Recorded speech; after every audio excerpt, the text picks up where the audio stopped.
Hello everyone, good morning. Welcome back to my channel Susmita's time story. I hope সকলেই ভালো আছো আর আমিও ভালো আছি।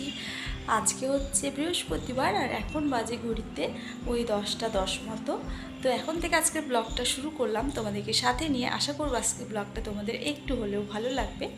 আর ভালো লাগলে অবশ্যই চ্যানেলটা সাবস্ক্রাইব করতে হবে, একটা লাইক করতে হবে আর কমেন্ট করে জানাতে হবে কেমন লেগেছে। তো চলো ব্লগটা এগোনো যাক। এখন বাজে যেহেতু 10টা 10 আর আজকে আমার এতক্ষণ সমস্ত কাজ কমপ্লিট হয়ে গেছে, তারপরেই তোমাদের সঙ্গে ব্লগটা শুরু করছি। শুধুমাত্র আমার বিছানা গোছাতে বাকি আছে, তাও মোটামুটি গোছানো হয়ে গেছে। তো স্নান, পুজো, বাসি কাজ, একেবারে সকালে দুপুরে রান্নাবান্না, তোমাদের দাদাভাইকে টিফিন গুছিয়ে দিলাম, সবটাই হয়ে গেছে। তারপর থেকে ব্লগটা শুরু করছি। তো এখন তার কোনো কাজ নেই। তো এখন পুরো মানে কি বলবো, ফাঁকা। বিছানাটা গুছিয়ে তারপরে বসেই থাকবো। তো বসে না থেকে ভাবছি একটা কাজ করব। তো চলো তোমাদের সঙ্গে শেয়ার করবো আর ব্লগটাও এগোনো যাক।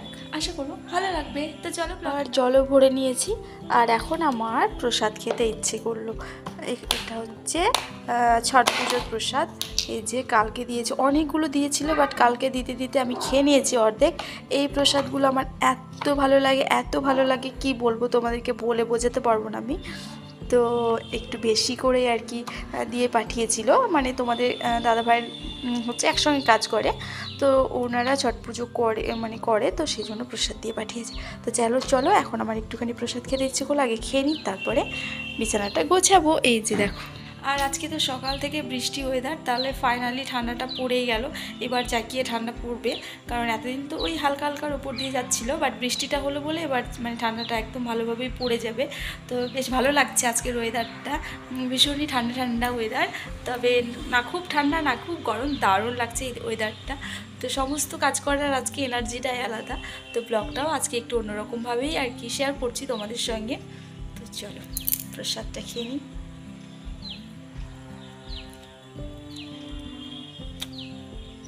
তো তোমরা হচ্ছে কে কে ছট পুজো করেছো আর কার কার আমার মতো এই প্রসাদ খেতে ভালো লাগে অবশ্যই আমাকে কমেন্ট করে জানিও। আমার তো ভীষণ ভীষণ ভালো লাগে এই ছট পুজোর এই যে এটাকে কি বলে, ঠেকুয়া না কি বলে, এই প্রসাদটা।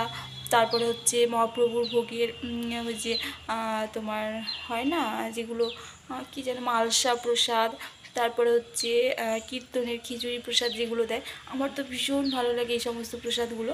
তো আমার মতো তোমাদের কার কার ভালো লাগে অবশ্যই একটা কমেন্ট করে জানিও, ঠিক আছে? আজকে কাজকর্ম কম, একটু বকবক বেশি করবো তোমাদের সঙ্গে, তোমরা প্লিজ একটু মানে সহ্য করে নিও আমার এই বকবকটা। তো চলো,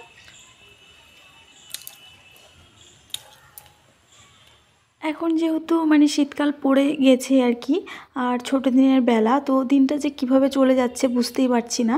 তো তোমাদেরকে বললাম না যে 10টা 10:30টার মধ্যে আমার সমস্ত কাজ হয়ে গেছে, বাট সংসারে কাজকর্ম আর কম থাকে না, একটার পর একটা মনে হয় সাজানোই থাকে।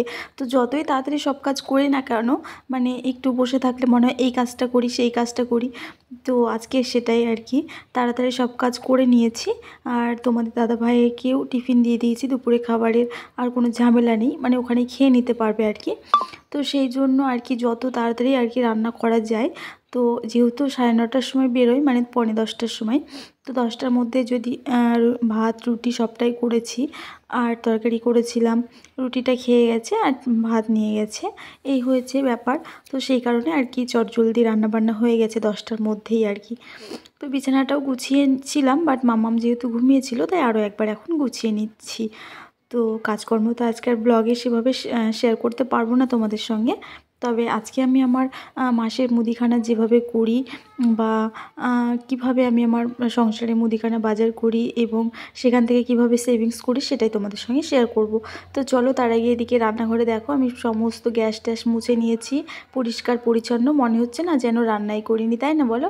তো এদিকে করেছিলাম মসুর ডাল, আর ডুমুর নিয়ে এসেছিলাম আগের দিন বাজার থেকে, তো আলু দিয়ে ডুমুর দিয়ে তরকারি করেছিলাম। বাট ফার্স্ট টাইম আমি করলাম রান্নাটা, বেশ ভালো হয়েছিল। আর সঙ্গে করেছিলাম চিপস ভাজা আর ভাত। তোমাদের দাদাভাই খেয়ে গেছে, তারপরে টিফিন দিয়েছি, আমরাও খেয়ে মানে মামামকে খাইয়ে দিয়েছি, আর আমি এখন এই যে জলখাবারটা নিয়ে বসলাম। তো চলো, রুটি আর আলু ডুমুরের তরকারি এটাই হচ্ছে সকালের জলখাবার। তারপরে দুপুরের জন্য তো ডাল আর এই তরকারি রয়ে যাবে, এগুলো দিয়েই হয়ে যাবে।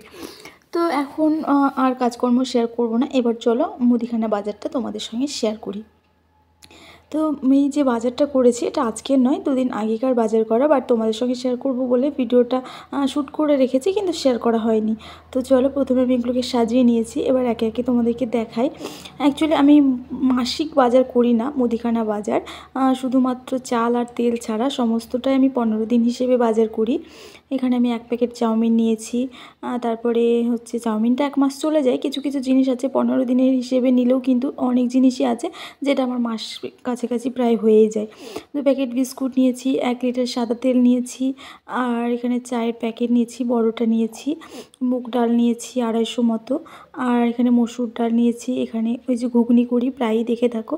তো এখানে মটর নিয়েছি, এখানে জিরে গুঁড়ো নিয়েছি 1 প্যাকেট, ধনে গুঁড়ো 1 প্যাকেট, আর এগুলো কসব্রাইট দুটো 2 রকম নিয়েছি, একসাথে ফুরিয়েছে সেই কারণে। আর এখানে আছে পুজোর জন্য ধূপকাঠি, আর এই যে সাবান, বাসন মাজা একটা, গায়ে মাখা একটা, আর এই যে 2 চেন শ্যাম্পু আছে এখানে, আর আছে হচ্ছে সেন্সোডাইন কোলগেট। এটা আর 15 দিন না, এটা প্রায় আমার 2 মাস চলে যায়, যেহেতু আমি একাই করি, আমি আর মাম্মাম। আর এখানে একটা বড় প্যাকেটের সানলাইট সার্ফ নিয়েছি। আরও কিছু কিছু জিনিস আছে যেগুলো পুজোর মধ্যে বাজার করেছিলাম, তো সেগুলো রয়ে গেছে, তো সেই জন্য আর সেগুলো নেওয়া হয়নি এই সব মানে এই বাজারে। তো অ্যাকচুয়ালি আমি আমার মুদিখানা বাজারটা এভাবেই করি।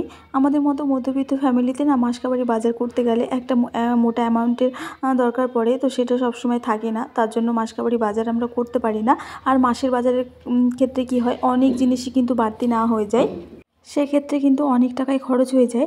আর এভাবে 15 দিন হিসেবে যদি বাজার করে থাকো তাহলে দেখবে অনেক জিনিসই এই বাজারের মধ্যে 1 মাসের কাছাকাছি প্রায় চলে যায়। তো সেই জিনিসগুলো পরে গিয়ে আর কিনতে হয় না, তো সেক্ষেত্রে কি হয়, কিছু টাকা আমাদের সেভিংসও হয়ে যায়। তো আমি আমার কি বলবো, পার্সোনালি এক্সপিরিয়েন্স থেকে আমি এভাবেই বাজার করে থাকি। তো তোমরা কে কেমনভাবে বাজার করে থাকো অবশ্যই আমাকে কমেন্ট করে জানিও, আর আমার বাজার করাটা তোমাদের কেমন লাগলো সেটাও আমাকে জানিও। তো যাই হোক, এই হচ্ছে আমার মুদিখানা বাজার। আর তোমাদেরকে কদিন ধরে বলছি না যে জমি ঠিক করা হচ্ছে, জায়গা ঠিক করা হচ্ছে, তো এই হয়েছে তোমাদের দাদাভাই কিছুটা জায়গা ঠিক করে এখন শীতের জন্য কিছু সবজি লাগাচ্ছে। এখন লাগাচ্ছিল বেগুন আর পালং শাক, ধনেপাতা এগুলোই।